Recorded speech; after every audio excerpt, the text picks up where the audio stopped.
Хай гайс, достар, қалайсыңдар? Бүгінгі видеороликте сіздер ұтыскерді білетін боласыздар. Люблю Майнкрафта деген бала ұтып алды.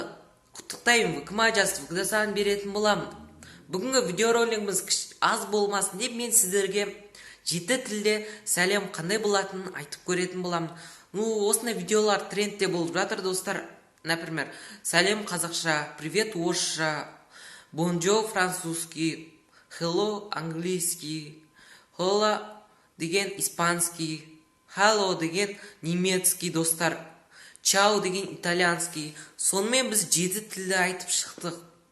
Достар, осы каналда актив көтеріліп жатыр, но бірақ сіздерден ой қажет маған, идеялар, видеолар қандай болсын, не туралы болсын, онда сіздермен бірге болған мен Жасұлан. Давайте, достар, жақсы настроениемен сіздермен қоштасамыз.